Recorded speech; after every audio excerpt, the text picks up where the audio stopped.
Bismillahirrahmanirrahim. Assalamualaikum warahmatullahi wabarakatuh. Salam sejahtera untuk kita semua.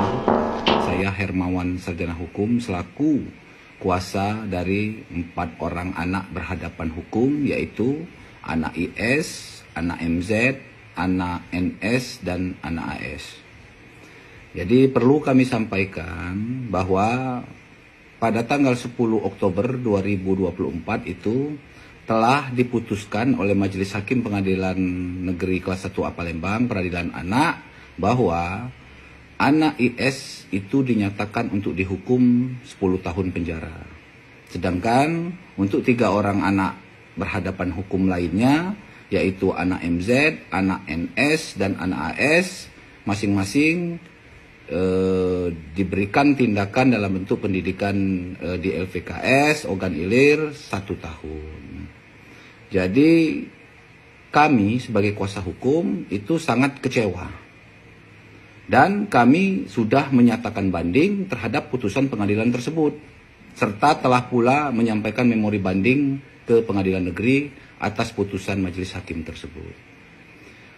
Apa yang menjadi alasan sehingga kami mengajukan banding? Itu pertama, bahwa anak tersebut, yaitu 4 orang anak berhadapan hukum tersebut, itu tidak bersalah.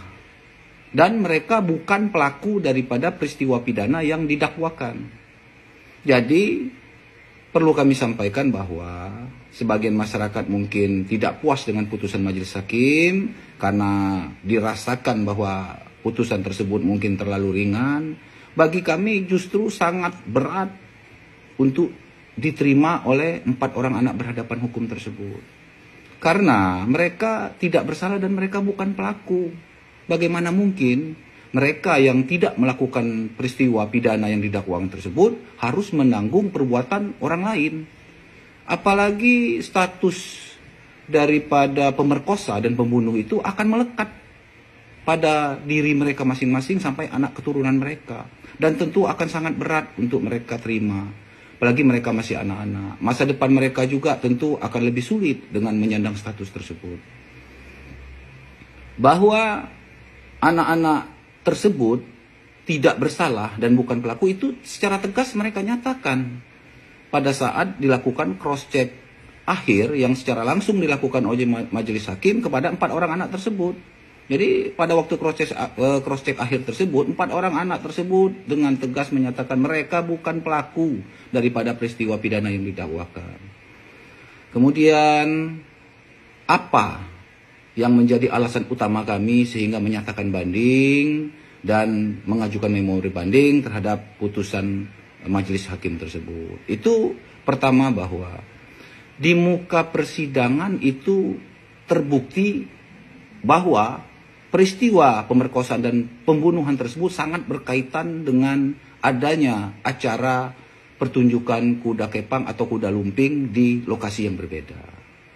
Di dalam pertunjukan tersebut, sesuai dengan dakwaan jaksa dan berita acara pemeriksaan di penyidik, bahwa seluruh anak saksi dan saksi-saksi yang bersangkutan, seluruh para pelaku anak berhadapan dengan hukum dan korban itu semua berada awalnya di lokasi kuda kepang. Sehingga kami harus membuktikan bahwa di lokasi tersebut apa yang terjadi. Pukul berapa saja para anak-anak saksi, pelaku dan korban tersebut ada di lokasi kuda kepang. Ini yang tidak diuraikan oleh dakwaan jaksa. Jadi di muka persidangan kami sudah ajukan bukti surat dalam bentuk print out dari tangkapan layar foto mengenai pelaksanaan pertunjukan acara tersebut. Berikut ada jam-jam di dalam foto tersebut yang dibenarkan oleh saksi yang kami hadirkan.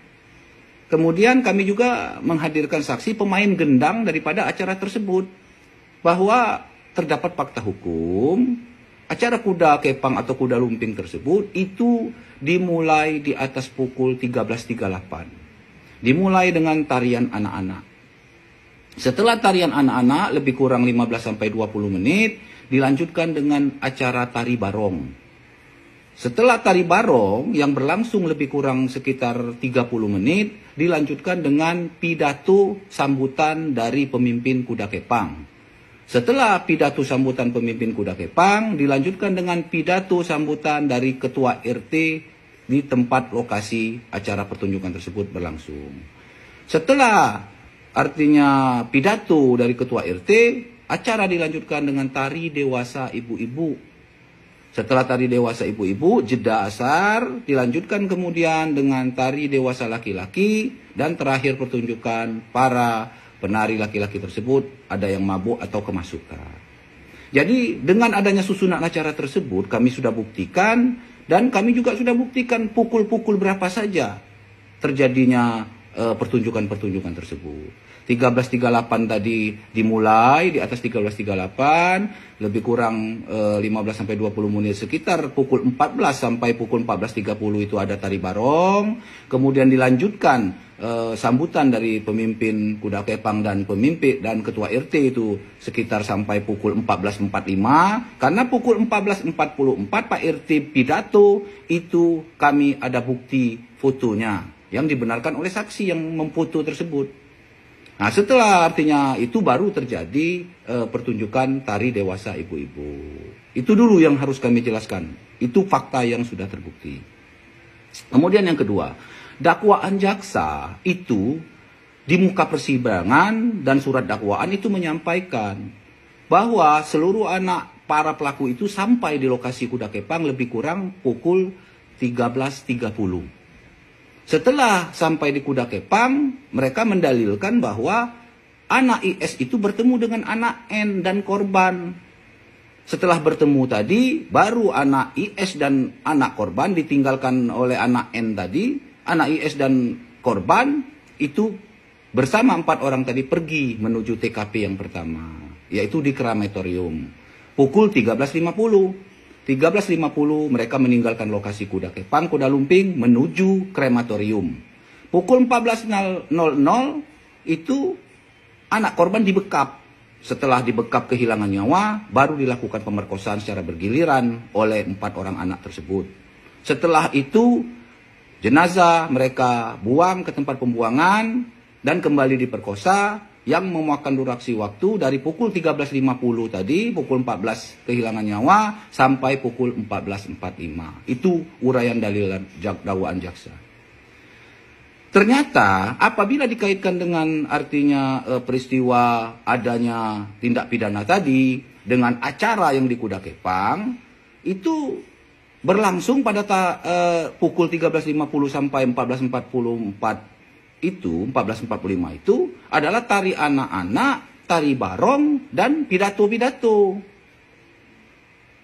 Di muka persidangan kami juga sudah ajukan bukti, saksi, bahwa ada 2 orang anak pada saat tari barong. Berarti kalau tari barong kan sekitar pukul 14.00 sampai 14.30. Itu bertemu dengan 3 anak pelaku tadi, yaitu MZ, NS, dan AS. Mereka ngobrol-ngobrol dan sempat minum es. Itu pertama. Ada saksi 2 orang. Kemudian ada saksi 3 orang yang juga menyatakan pada saat pukul 14.00 tari barong itu sampai 14.30, ini dari saksi yang JPU hadirkan sendiri, yaitu 3 orang anak ini menyatakan mereka bahkan nonton-nonton pada acara tari barong tersebut dan sempat beli rokok bersama anak IS. Karena anak IS ini dan 3 orang anak tadi terpisah pada waktu tari barong itu.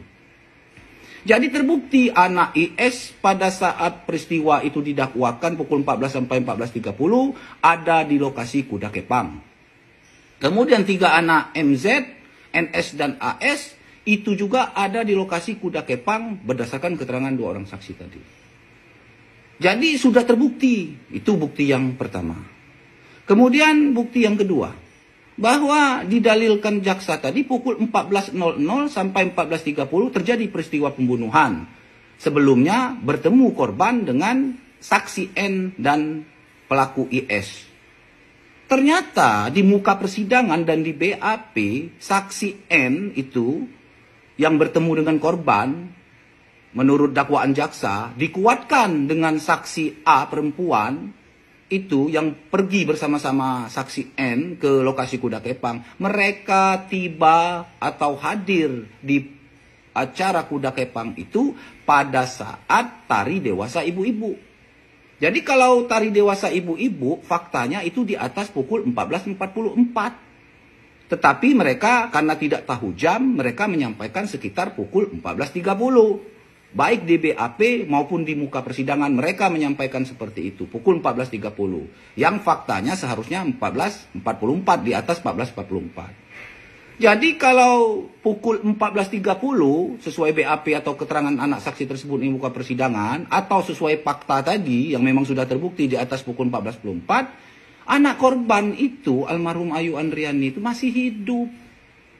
Jadi bagaimana mungkin yang didakwakan pukul 14.00 sampai 14.30 tadi terjadi pembunuhan, ternyata bertemu di pukul 14.30 ke atas. Jadi ini sudah menegasikan dalil-dalil dakwaan jaksa tersebut, tidak terbukti dalil-dalil dakwaan jaksa tersebut.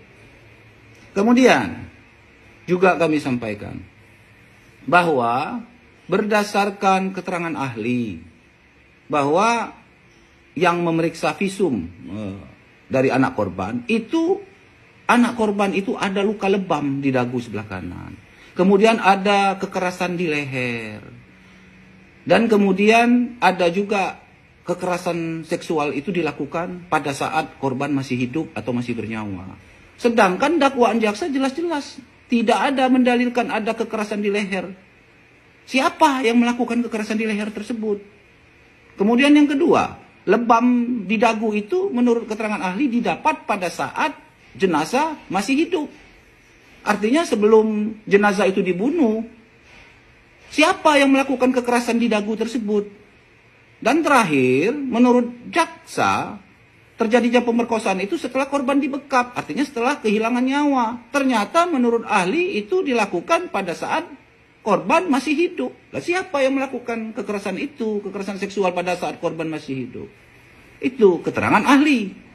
Kemudian ada lagi keterangan ahli lab forensik itu yang menurut dakwaan jaksa bahwa sebelumnya saudara IS selaku anak berhadapan hukum itu, salah satunya itu sebelumnya pada saat mau nonton Kuda Kepang itu meminta dengan chat WA ke saksi Ani, bukan saksi A, saksi N, bahwa agar korban itu diajak untuk nonton. Ternyata setelah di pembuktian itu hanya ada pada hari 1 September tersebut, pada hari H kejadian itu hanya ada 6 chatting. 6 chattingan tersebut justru dimulai dari saksi N yang mengirim pamflet brosur tentang adanya Kuda Kepang dan mengajak anak IS untuk nonton. Dijawab oleh anak IS, anak IS hanya menjawab saya, tidak pernah ada inisiatif kata dari anak IS. Bahkan tidak terbukti, tidak ada chattingan yang menyatakan sesuai dalil jaksa di dalam dakwaannya yang minta agar anak korban diajak. Jadi dalil tersebut tidak juga terbukti. Jadi kami sangat-sangat heran kenapa bisa putusan majelis hakim ternyata menyatakan bahwa anak berhadapan hukum tersebut empat-empatnya bersalah melakukan tindak pidana tersebut. Yang menurut pertimbangannya hanya didasarkan pada pengakuan daripada 4 ABH tersebut pada saat dilakukannya proses BAP. Pada saat proses BAP perlu kami sampaikan bahwa seluruh ABH tersebut 4 orang itu sejak saat ditangkap dan dilakukan pemeriksaan awal, mereka tidak ada yang mendampingi, baik orang tua maupun pendamping. Hanya pada saat BAP saja, memang benar pada waktu BAP kemudian para orang tua ikut menandatangani. Dan memang mereka tidak membaca. Tetapi itu sudah berjalan pengakuan-pengakuan tersebut. Sehingga anak-anak tersebut mengarang saja itu cerita dan hanya meluruskan saja itu. Kemudian di muka persidangan, keempat anak itu awalnya menyatakan bahwa mereka menolak. Itu karangan mereka saja BAP karena mereka takut. Karena mereka menyampaikan diduga juga ada intimidasi, tekanan, bahkan ada juga dugaan kekerasan fisik dan verbal kepada 4 orang anak tersebut. Dinyatakan di muka persidangan. Akan tetapi memang sangat dramatisir proses persidangan karena proses persidangan sangat lama berjalan sehingga mungkin anak-anak tersebut kemudian sempat juga mengaku.